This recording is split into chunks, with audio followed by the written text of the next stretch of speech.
Hello friends, இன்றைக்கி நம்ம என்ன சூப்பரான ஒரு கேக் தான் பண்ண போகிறோம். என்னென்னா ரொம்ப சிம்பிள், நம்ம பிக்னஸ் பிள்ளைங்க கூட செஞ்சிடலாம். அந்த கேக் தான் செய்ய போகிறோம். என்னென்னா ப்ரௌனி செய்ய போகிறோம். ப்ரௌனி பிடிக்காதவங்களே இருக்க மாட்டாங்க. குட்டீஸ்லேருந்து பெரியவங்களுக்கும் ப்ரௌனி ரொம்ப பிடிக்கும். அந்த ப்ரௌனி தான் செய்ய போகிறேன். அதுக்கு என்னென்ன தேவைன்னு பார்த்துடலாம். உங்களுக்கு ஃபஸ்ட்டு நம்ம வந்து நம்ம நல்ல ஒரு சதுரமான ட்ரேவோ இல்லைன்னா உங்களுக்கு டேன் பாக்ஸ் இருந்தாலும் சரி தான். இதில் நம்ம பட்டர் தடவி வச்சிடணும் க்ளீனாக.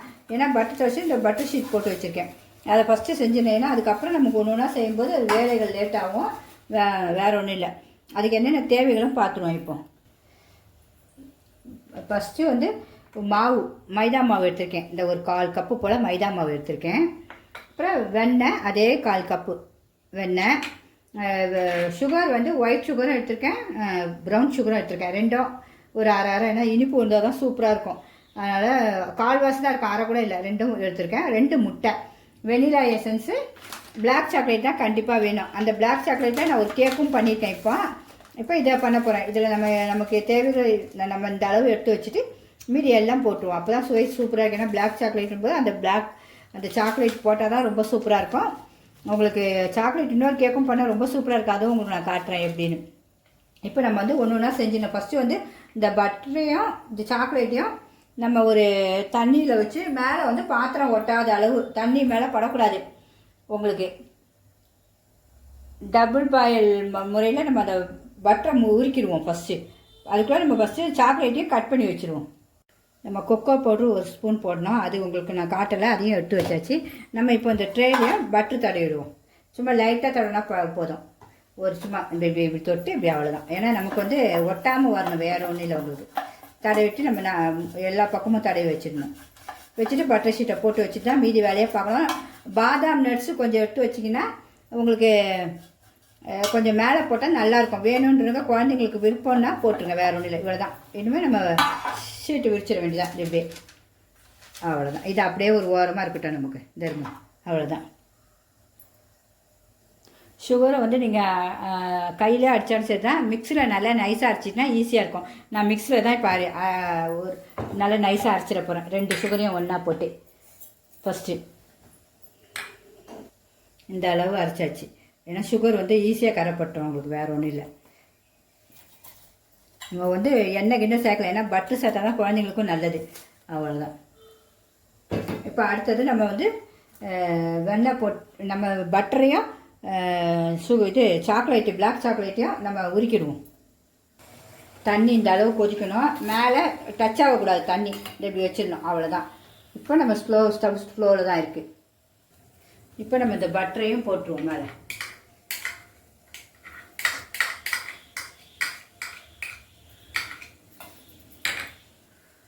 நம்ம எடுத்து வச்சுருக்க பிளாக் சாக்லேட்டையும் உள்ளே போட்டுருவோம். அது அப்படியே மெல்ட் ஆகும் உங்களுக்கு கொஞ்ச நேரத்தில்.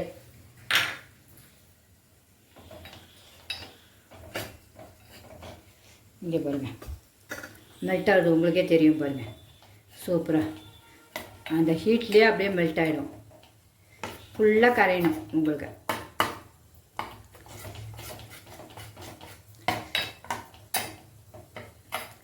ஃப்ரிட்ஜில் வச்சு எதுவுமே வைக்கக்கூடாது. சாக்லேட்டோ முட்டையோ பட்டரு எதுவுமே ஃப்ரிட்ஜில் வச்சு நீங்கள் வைக்கக்கூடாது. இதை பார்த்திங்களா, ஃபுல்லாக அழகாக கரைஞ்சிருச்சு. இனிமேல் அவ்வளோதான். அப்படியே நம்ம ஆஃப் பண்ணிவிடுவோம். தண்ணி சுடு தண்ணியிலே உங்களுக்கு இன்னும் நல்லா சூப்பராகிடும். அவ்வளோதான், ஃபுல்லாக உருகிடும். இப்போ அடுத்தது பார்ப்போம். இப்போ அடுத்தது 2 முட்டையை உடச்சி ஊற்றணும். சுகரோடு போடலாம். நம்ம தனியாக ஒரு ஓட்டு மிக்சியில் அரைச்சிட்டாலும் சரி தான். மிக்சியில் வச்சா கொஞ்சம் சாஃப்டாக இருக்கும். அதனால் நான் மிக்சிலேயே ஒரு ஓட்டு ஓட்டிடுறேன். 2 முட்டை ரூம் டெம்பரேச்சரில் தான் இருக்கணும், ஃப்ரிட்ஜில் இருக்கக்கூடாது. இந்த 2 முட்டை. அதுக்குள்ளே ஒரு கடாயில் உப்பு, நம்ம கேக் செஞ்ச உப்புங்க தான். அந்த உப்பை போட்டு நல்லா ஹீட் பண்ணிடணும். நல்லா அடி கனமான பாத்திரமாக வச்சுக்கோங்க. கடாய்ங்க, குக்கர் ஏதாவது வச்சுக்கோங்க. நான் கடாயில் தான் செஞ்சு காட்ட போகிறேன் உங்களுக்கு. அந்த கடாய்க்கு உப்புக்கு மேலே இந்தமாதிரி தட்டுங்க ஏதாவது ஒன்று போட்டு வச்சுக்கோங்க. இப்போ நம்ம முட்டையை மிக்ஸியில் அரைச்சிட்டு வந்துட்டோம். இதில் நம்ம சுகரில் போட்டு கலக்கிற வேண்டிதான். இந்தமாரி நீங்கள் முட்டை அடிக்கிறதுனால செஞ்சாலும் சரி தான்.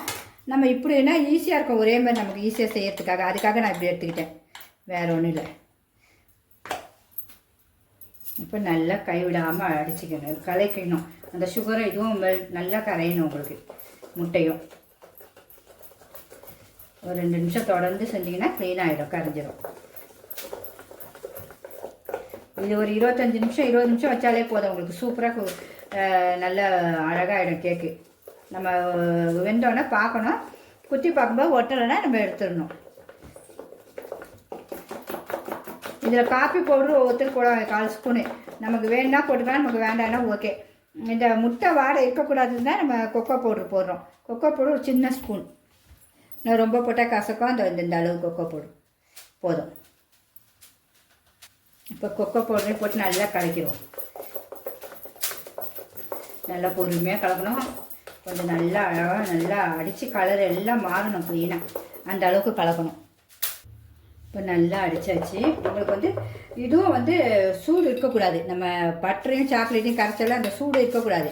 அதுக்குள்ளே வெளியே எடுத்து வச்சுட்டு தான் இதில் ஊற்றணும். உங்களுக்கு அடுத்தது நமக்கு அதுக்குள்ளே தேவையான உங்களுக்கு கொஞ்சம் சாக்லேட் வேணாலும் நம்ம லாஸ்ட்டில் செஞ்சுட்டு போடலாம் டேஸ்ட்டுக்காக. மேலேயும் உள்ளேயும் அப்புறம் பாதாமை நம்ம இடிக்கல்லில் வச்சு இடித்து வச்சுருக்கேன். இதெல்லாம் வேணும்னா போட்டுக்கலாம், இதெல்லாம் தேவையில்லை. இது ரெண்டும் வந்து நமக்கு இஷ்டம் இருந்தால் தான் போகிறதுக்கு. ஏன்னா குட்டீஸ்க்காக நான் இதை எடுத்து காட்டுறேன், வேறு ஒன்றும் இல்லை. நம்ம செய்யும்போது நம்ம எப்போது ஒரு இடம் செய்வோம், அப்போ அந்த பிள்ளைங்களுக்கு இதெல்லாம் போட்டு கொடுக்கும்போது அந்த பிள்ளைங்களுக்கு டேஸ்ட்டாக இருக்கும், வேறு ஒன்றும் இல்லை. இப்போ கொஞ்சோண்டு வெண்ணிலா எசன்ஸும் ஊற்றிடலாம், ரொம்ப கொஞ்சமாக. அந்த முட்டை வாடை இருக்கக்கூடாது இல்லை, போதும். இப்போ நம்ம இந்த சாக்லேட்டையும் போட்டுருவோம், பட்டரையும் சாக்லேட்டையும்.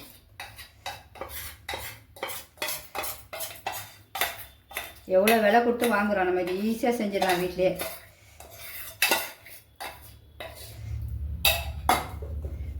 இப்படி நல்லா கலக்கணும் பொறுமையாக. கலர் மாறும் உங்களுக்கு அப்படியே தெரியும். பார்த்தீங்களா, கலர் அப்படியே உங்களுக்கு மாறி வருது பார்த்தீங்களா.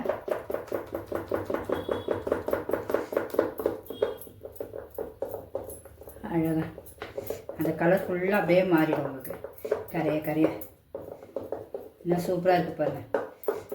இந்த ரவுனியும் அவ்வளோ டேஸ்ட்டாக இருக்குங்க. கொஞ்சம் அப்படியே கட்டியாக வரும் பாருங்க, கலர் அப்படியே கொஞ்சம் திக்னஸாக வரும். நம்ம இந்த சாக்லேட் கரையும் போது திக்னஸ் நமக்கே தெரியும். அந்த முன்னாடி இந்த தண்ணி பதத்துக்கும் இப்பவும் வித்தியாசம் தெரியும் உங்களுக்கு. இப்போ தெரியும்னு நினைக்கிறேன் உங்களுக்கு அநேகமாக. இந்த பார்த்தீங்களா எவ்வளோ கொஞ்சம் திக்னஸ் வந்திருக்கு. இப்போ இந்த மாவு மைதா மாவு கொஞ்சம் கொஞ்சமாக போடணும்.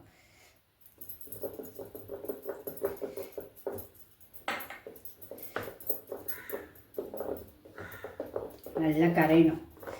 ஒரே மெதுவாக ஒரே பக்கமாக தான் கலரணும். நீங்கள் எந்த பக்கம் கலரிங்களோ அப்படியே கலருங்க, கைவிடாமல்.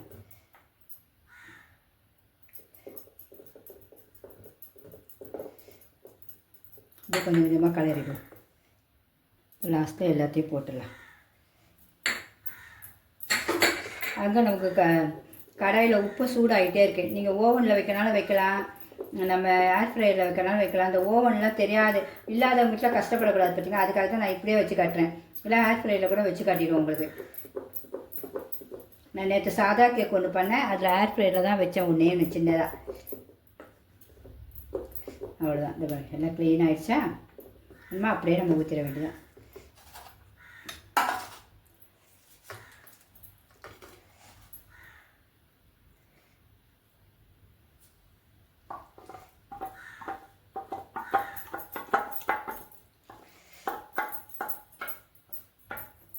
எல்லாத்தையும் க்ளீனாக ஊற்றணும்.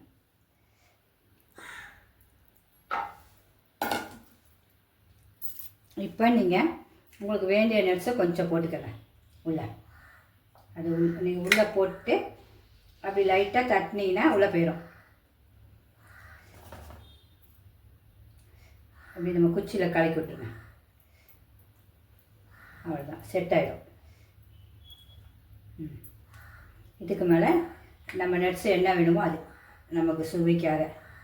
இந்த குட்டீஸுங்க சாப்பிடும்போது எல்லாம் இருக்கும்போது பார்க்க அழகாக இருக்கும். சாக்லேட்டையும் கொஞ்சம் மேலே போட்டுருவோம். உங்களுக்கு எவ்வளோ வேணால் நீங்கள் போடலாம், நம்ம டேஸ்ட்டு தான். ஏன்னா சாப்பிட்றது அவ்வளோ சூப்பராக டேஸ்ட்டாக இருக்கும். போதும். இந்த மாதிரி நம்ம ஸ்டவ்வில் வச்சுருவோம். இந்த சாக்லேட் மட்டும் கொஞ்சம் எடுத்து வச்சுருக்கேன், பிளாக் சாக்லேட் தான். இப்போ பார்க்க எப்படி இருக்குது பாருங்கள், சூப்பராக இருக்கா. இன்னும் நம்ம ஸ்டவ்வில் போய் வச்சுருவோம். இந்த இதை மாதிரி தான் இருக்கணும் க்ளீனாக. இப்போ நம்ம வச்சாச்சு. இன்னும் மூடிட போகிறோம். மூடி வச்சு கரெக்டாக 20 நிமிஷம் 25 நிமிஷம் அவ்வளோதான். நம்ம ஸ்டவ்வை சிம்மில் தான் வைக்க போகிறோம். வச்சுட்டு பார்ப்போம், 20 நிமிஷம் கழித்து பார்ப்போம். இப்போ நம்ம ப்ரௌனியை பார்ப்போம். இப்போ என்ன சூப்பராக வந்துருக்கு பார்த்தீங்களா, எவ்வளோ அழகாக வந்துருப்பா. இந்த இதில் தான் ஆஃப் பண்ணிடணும். இப்படி குத்தி பார்த்தா இது பண்ணுங்க, லைட்டாக தான் இருக்கணும் அந்த ப்ரௌனிக்கு. அவ்வளோதான், உங்களுக்கு சூப்பராக வெந்துருச்சு. குத்தி பார்த்தா ஒன்றுமே இருக்கக்கூடாது, சும்மா லைட்டாக இருக்கணும் கத்திர அந்த சாக்லேட்டுடைய. இப்போ ஆஃப் பண்ணிடலாம், அவ்வளோதான். ஆஃப் பண்ணிவிட்டு நம்ம ஆறணுன்னா பார்ப்போம்.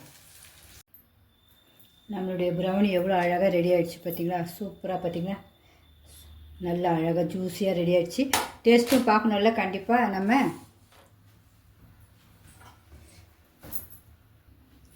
கேக்கே வெட்டிடும். நம்ம ப்ரௌனியை வெட்டி பார்க்கணும்ல, நம்ம எவ்வளோ ஜூஸியாக இருக்குதுன்னு பார்க்கணும்ல. இங்கே பாருங்கள் என்ன சூப்பராக இருக்குது பாருங்கள். கேக் பார்க்கே அவ்வளோ அழகாக இருக்குது பார்த்தீங்களா. ப்ரௌனி இந்த டெக்ஸ்சர் வந்தாலே நமக்கு கேக் ஓகே. இப்போ டேஸ்ட்டும் சுவையும் காட்டுறோம் பாருங்கள், உங்களுக்கு பிச்சு காட்டுறேன். எவ்வளோ சாஃப்டாக இருக்குது பாருங்கள், உண்மையாக எவ்வளோ சூப்பராக இருக்குது பாருங்கள். எல்லாருமே குட்டீஸ்க்கு ரொம்ப அழகாக இப்படி செஞ்சு கொடுத்துருங்க. வேற ஒன்றும் இல்லை, அதுக்காக தான் போடுறது, கிறிஸ்மஸ்க்காக. எல்லாம் விதமாக நீங்களே வீட்டில் ஆரோக்கியமாக செய்யணும் தான் போடுறது. உங்கள் ஃப்ரெண்ட்ஸும் வீட்டுக்கும் ஷேர் பண்ணுங்கள். உங்களுக்கு பிடிச்சிருந்தால் கண்டிப்பாக ஒரு லைக் பண்ணிடுங்க. நீங்களும் இதேமாதிரி செஞ்சிங்கன்னா கண்டிப்பாக எனக்கு கமெண்ட் எழுதுங்க. நானும் செஞ்சுருக்கேன், சாப்பிடும்போதே அவ்வளோ டேஸ்ட்டாக இருக்குங்க. உண்மையாகவே ப்ரௌனி வேறு விதங்க. நேற்று சாக்லேட்டில் இன்னொரு கேக்கும் செஞ்சேன், அதுவும் காட்டுறப்பாங்க, அதுவும் செம்ம டேஸ்ட்டு. என் பேரக்குட்டி பக்கத்தில் இல்லைன்னா ஒரு கவலை, ஏன்னா அவன் திருநெல்வேலியில் இருக்காங்க என் மகா. அவன் வாயில் ஒன்றுமே பட முடியல பார்த்தீங்களா. நம்ம செஞ்சால் கூட இந்த குட்டி வந்தால் தான் எல்லாம் செய்யணும். இங்கே பார்த்தீங்களா, நேற்று வந்து நம்ம சாக்லேட்டில் ஒரு கேக் பண்ணேன், இன்னும் சூப்பராக இருக்குது பாருங்கள். அவ்வளோ ஒரு டேஸ்ட்டுங்க. ஹார்டின் மாடலில் செஞ்சேன், பார்க்க எப்படி இருக்குன்னு பாருங்கள். அவ்வளோ சாப்பிட்டு வர நல்லா இருந்துச்சு கேக்கு, சாப்பிடவே அவ்வளோ ஒரு டேஸ்ட்டு. சரி, அதான் உங்களுக்கும் இதையும் காட்டிடலாம். இன்றைக்கி நமக்கு ப்ரௌனி செஞ்சாச்சு, 2 வித கேக்கும் செஞ்சாச்சு. கண்டிப்பாக பிடிச்சதா லைக் பண்ணுங்கள். சிம்பா நியூஸ் சேனலுக்கு சப்ஸ்கிரிப்ஷன் பண்ணுங்கள். இது பாருங்கள், இப்படி பீஸ் பீஸாக வெட்டி சாப்பிட வேண்டியது அழகாக. பார்த்தீங்களா என்ன சூப்பராக இருக்குது பாருங்கள் கேக்கு. அது இன்னும் சாப்பிட்ணும் தான் தோணுது எனக்கு. ஆனால் சாப்பிட்டா நமக்கு ஒரு லிமிட்டு தான், ஒரு வயசுக்கு அப்புறம் பார்த்து தான் சாப்பிட்ணும். சரி, ஓகே ஃப்ரெண்ட்ஸ், பாய்.